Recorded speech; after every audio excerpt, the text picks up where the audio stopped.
भाळवणी येथील कोविड सेंटरचा प्रवास कसा सुरू झाला हे आधी आपण पाहूया।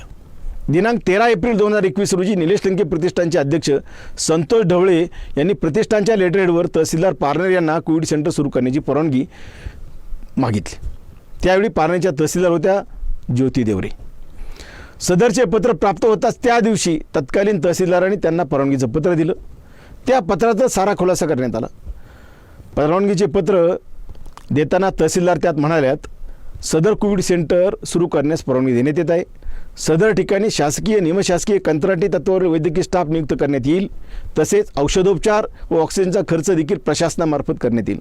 उर्वरित जेवण, नाश्ता, स्वच्छता व इतर बाबींचं नियोजन आपणामार्फत करण्यास आपण अनुकूलता दर्शवली आहे, असं त्या पत्रात म्हटलं होतं। याचाच अर्थ या सेंटरमध्ये दाखल रुग्णांवर जे काही उपचार करण्यात आले आणि जो काही औषधोपचार आणि त्यासाठीचा खर्च करण्यात आला तो पूर्णतः शासकीयच होता।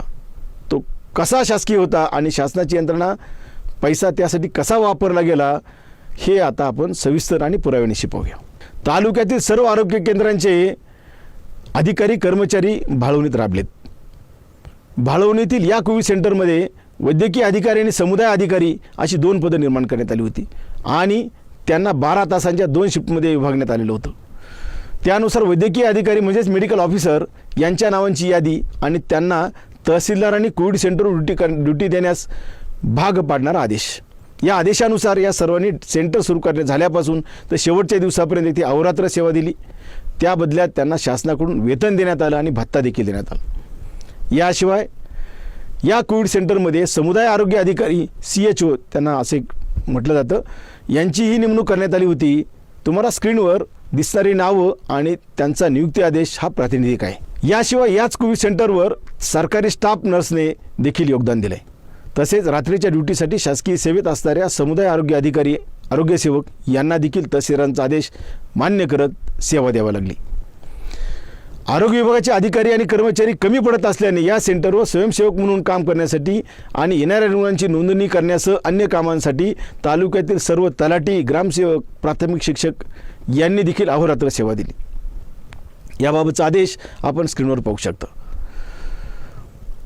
शासकीय सेवेतील स्टाफ नर्स, फार्मासिस्ट हे सुद्धा मागे राहिले नाहीत। शासकीय सेवेतील लॅब टेक्निशियन RBSK म्हणतात त्याला, ANM यांनी देखील सेवा दिली। खरं तर या सर्व यंत्रणेवर कंट्रोल ठेवण्यासाठी तहसीलदारांच्या आदेशानुसार नोडल अधिकारी नियुक्त केले गेले।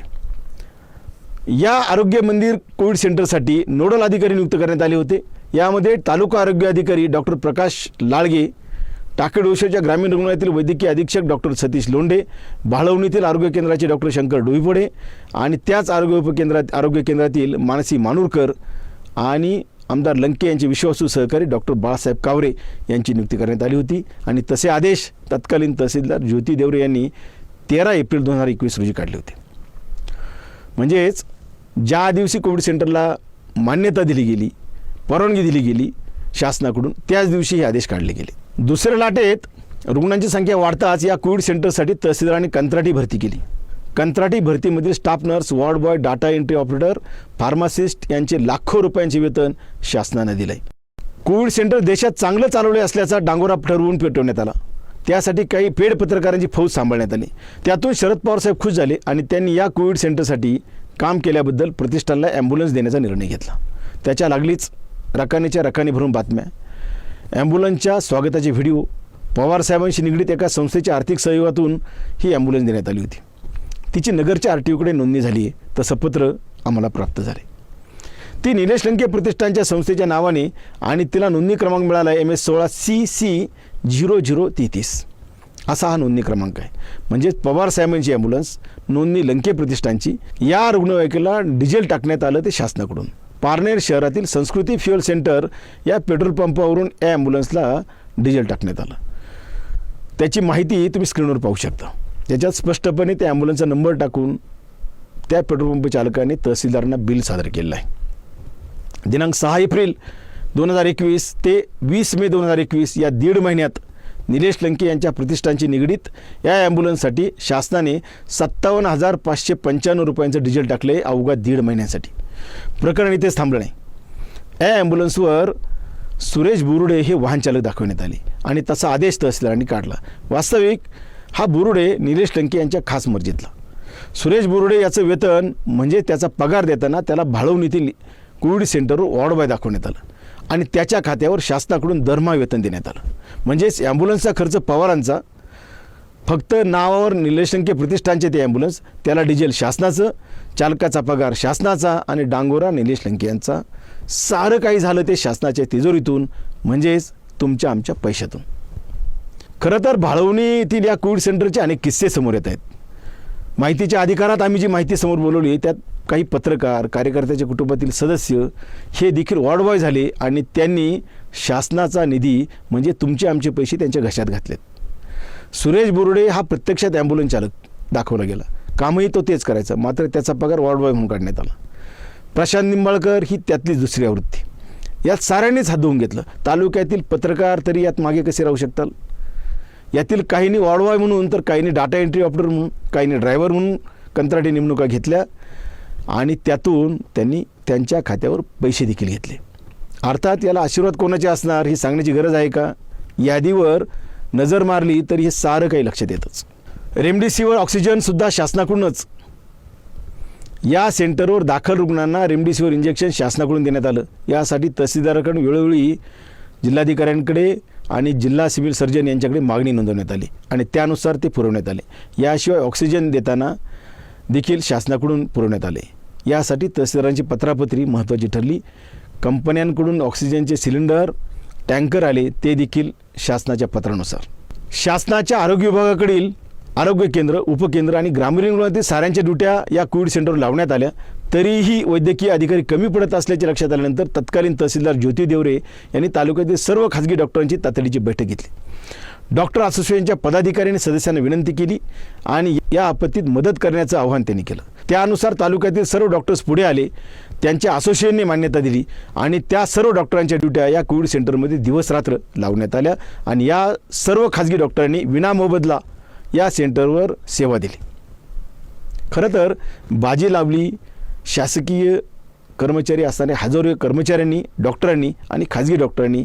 क्रेडिट भलतंच घेत आहे. अंगणवाडी सेविका, झेडपीचा मास्तर, तलाठी, ग्रामसेवक, आरोग्यसेवक, nurse, MBBS doctor, BAMS doctor असे हजारेक शासकीय डॉक्टर, अधिकारी, कर्मचारी यांच्यासह खाजगी डॉक्टर अशा साऱ्याच घटकांनी जीवाची बाजी लावली. या कोविड सेंटरच्या माध्यमातून त्यांनी सेवा दिली, पण त्यांनी आपल्या कामाची जाहिरात केली नाही. दिवस रात्र त्यांनी रुग्णांची काळजी घेतली आणि स्वतः सेवा दिली. शासनाने त्यासाठी या सर्वांना 4-5 महिन्यात कोट्यावधी रुपयांचं वेतन दिलं. खाजगी डॉक्टरांनी 1 रुपया मानधन घेतलं नाही. ही सर्व शासकीय यंत्रणा उपलब्ध होती म्हणूनच रुग्णांची सेवा झाली. यात माध्यम म्हणून भूमिका बजावण्याचं काम या प्रतिष्ठानने केलं इतकंच. मात्र हे सारं मी आणि माझे प्रतिष्ठान करत असल्याचा कांगावा केला गेला आणि हे 33,000 हा जो आकडा दाखवला जातो आहे तो त्यातून दाखवला जाते. मात्र प्रत्यक्षात यासाठीचा जो काही खर्च झाला तो पूर्णपणे शासनाचा झाला. त्या ठिकाणी चहा नाश्त्यासाठी अनेकांचे हात पुढे आले. दुबईपासून, लंडनपासून अनेकांच्या देणग्या या कोविड सेंटरसाठी प्राप्त झाल्या. त्या कोविड सेंटरसाठी ज्या देणग्या आल्या त्याचं ऑडिट नाही किंवा त्याच्याबाबत जो जमा खर्च आहे तो अद्याप जनतेसमोर आलेला नाही आणि तो जर खऱ्या अर्थाने जनतेसमोर आला तर खऱ्या अर्थाने ते काम पारदर्शी झालं असं म्हणावं लागेल. खरं तर या कोविड सेंटरचे अनेक किस्से आहेत. अधिकाऱ्यांना मारहाण झाल्याचे किस्से आहेत. खोलीत डांबून मारलं आहे याच्याबाबत आपण बोलूच, परंतु या कोविड सेंटरच्या अनुषंगाने, कोविडच्या अनुषंगाने सर्वात महत्त्वाची घटना घडली आणि जी राज्यभर जे या गोष्टीचं क्रेडिट घेत आहेत त्यांच्या भूमिकेबद्दल तीव्र संताप व्यक्त करणारी ती घटना होती एका महिला आरोग्य अधिकाऱ्याला मारहाणीची. लसीकरणाची मोहीम सुरू असताना टोकन वाटपाच्या मुद्द्यावर निलेश लंके यांनी टोकाचं पाऊल उचललं. पारनेरच्या वैद्यकीय अधीक्षक असणाऱ्या महिला डॉक्टरांना मारहाण करण्यापर्यंत त्यांची मजल गेली. हात उगारला. प्रकरण इथंच थांबलं. पारनेरचे तत्कालीन पोलीस निरीक्षक घनश्याम बळब हे त्यांचे साक्षीदार. मात्र विमानातून देवीदर्शन घडवल्यापासून ते गृहमंत्र्यांऐवजी म्हणजेच शासनाऐवजी हांगेकरांच्या इशाऱ्यावर पोलीस ठाणे चालवत राहिले. त्यांनी डोळ्यावर पट्टीच बांधली होती. त्यांच्या भूमिकेबद्दलही आपण बोलूच. या महिला आरोग्य अधिकाऱ्यासह पारनेर तहसीलदारांनी निलेश लंके यांच्या शिवीगाळ, दमदाटी आणि ठोकून काढण्याच्या धमकीबद्दल वरिष्ठांकडे तक्रार केली. वरिष्ठ म्हणजे सिव्हिल सर्जन जिल्हाधिकारी यांच्याकडे सविस्तर रिपोर्ट केला. तो रिपोर्ट आपण स्क्रीनवर पाहू शकता. मात्र त्यांच्या विरोधात कारवाईची भूमिका घेण्याची हिंमत ना तत्कालीन जिल्हाधिकाऱ्यांनी दाखवली, ना पोलिसांनी, ना सिव्हिल सर्जननी, ना आरोग्य अधिकाऱ्यांनी, ना आरोग्य मंत्र्यांनी. खरं तर हे प्रकरण आरोग्यमंत्र्यांच्याच मध्यस्थीने पुढे जाऊन कसं मिटवलं, त्यात कुणी मध्यस्थी केली याचाही रिपोर्ट आपण पाहू. या सर्वांवर दबाव आणला गेला आणि असं काही घडलंच नाही असं लिहून घेतलं गेलं. खरं तर गाजावाजा झालेले आणि 33,000 रुग्णांचे प्राण वाचवल्याचा दावा करणारे कोविड सेंटर नक्की शासकीय होतं की निलेश लंके यांचं, हे आता स्पष्टपणे समोर आले. त्या ठिकाणी झोपले, रात्रभर बसले म्हणजे फक्त आणि फक्त प्रसिद्धीचा स्टंट. रुग्णांना सेवा देणारी यंत्रणा होती ती शासनाची. खरे तर हे सारं विस्ताराने सांगण्याची गरज आहे, मात्र वेळ कमी आहे. याबाबतचा सविस्तर रिपोर्ट तुम्हाला पाहायचा असेल, वाचायचा असेल तर तुम्ही आमच्या